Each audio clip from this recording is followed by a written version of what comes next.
guys, today we're going to read the William Hoy story. It's written by Nancy Chernin and the pictures are by Jess Tuya.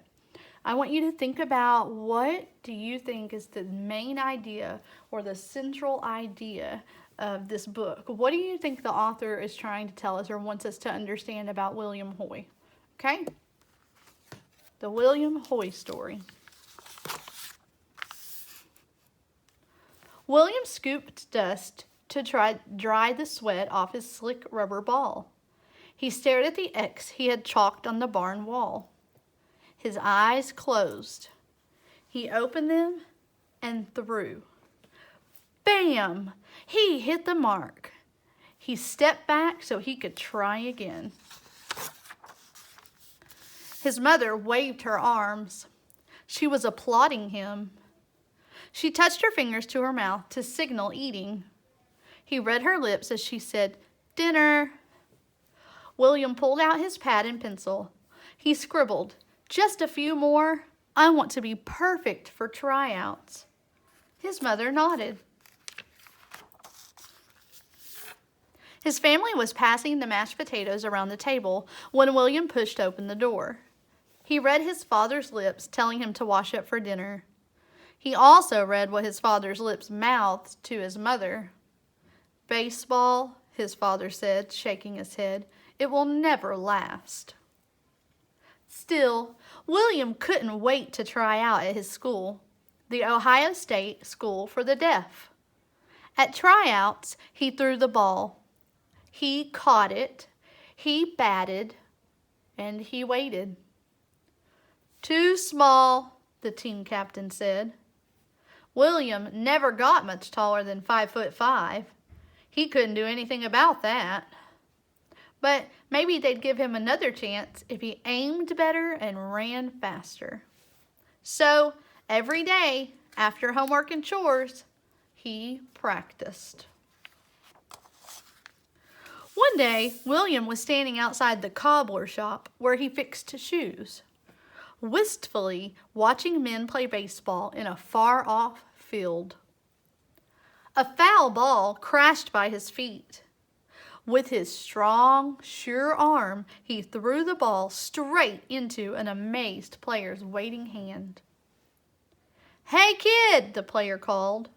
"Want to join us?" But William couldn't read the player's lips from where he was, so he turned back to work. The man ran to William and tapped his back to get his attention. William whirled around, and this time, when the man repeated the question, he understood. He scrambled happily to the outfield. William threw the ball smack into his teammate's hands. When he was up at bat, he sent it soaring where no one could catch it. "What's your name?" asked one of the players. "William Hoy," William wrote. The man looked at the piece of paper a long time. He seemed to be thinking. "Do you want to try out for our team?" he asked William at last. William grinned. He sure did. William soon learned life in hearing world wasn't easy. Unlike his parents, few people used sign language in the 1880s, and certainly not in baseball. He won a spot on the first team he tried out for, but the manager smirked when he offered William less money than he paid the others. "I quit," William told him in his notebook. He quickly found another team. But even on his new team, some players talked behind his back so he wouldn't know what they were saying. Others hid their mouths so he couldn't read lips. One day, a pitcher played the meanest trick of all. William let 3 pitches go by because he thought they were balls. He was too far to read the umpire's lips and didn't know they were actually strikes. He stood gripping his bat, waiting for the next pitch. But the next pitch never came. William was confused. Suddenly, the pitcher burst out laughing. He pointed to the fans in the stands, laughing too. William's face grew hot. He walked off quickly. He wasn't going to cry. Not about baseball, he told himself. He jammed his hands in his pockets. Paper crunched against his fist. He pulled out a letter from his mother. He read again how much she missed him. William missed his family too. He remembered how his mom would raise her arms to applaud him. That's it! William pulled out his pad and drew pictures. He scribbled words next to the pictures. He wrote. He wrote. He wrote. He ran to find the umpire. The umpire read William's notes. Yes, that could work, he said. The next time William was at bat, the umpire raised his right hand for a strike and his left hand for a ball. He used American Sign Language symbols for safe and out. This time, William got on base. He stole bases. He scored. In his first year in the majors, he led the National League in stolen bases. With his strong, sure arm, he became the first player to throw 3 base runners out at the plate in one game from the outfield. William taught his teammates signs so they could discuss plays without the other team hearing. They loved it. The fans enjoyed learning signs too. In those days, before speakers and giant screens, hearing the umpire's calls from the back of the bleachers was hard to do.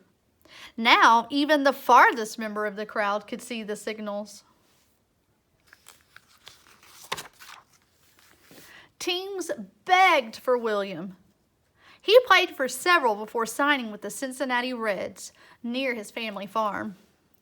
William was proud to show his parents that the boy who didn't make the school team was one of the most popular players in baseball.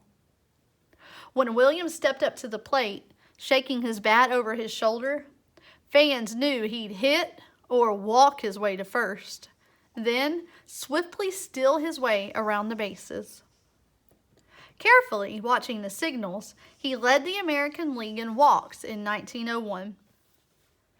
He was called the King of Centerfield because for 10 years he was ranked among the top 5 outfielders to get hitters out by catching hard-to-reach fly balls. After William became a star, he thought nothing could surprise him. Then, one day, when he ran out onto the field, fans waved their arms from the stands, just as his mother did when he was a boy. They waved hats, too. William said he'd never cry about baseball, but he did cry at the sight of deaf applause. All he'd wanted to do since he was a boy was find a way to play his favorite game. He never dreamed he'd change how the game was played, but he did, and we still cheer him today. The end. And here is a timeline. We're going to look at that a little bit more tomorrow.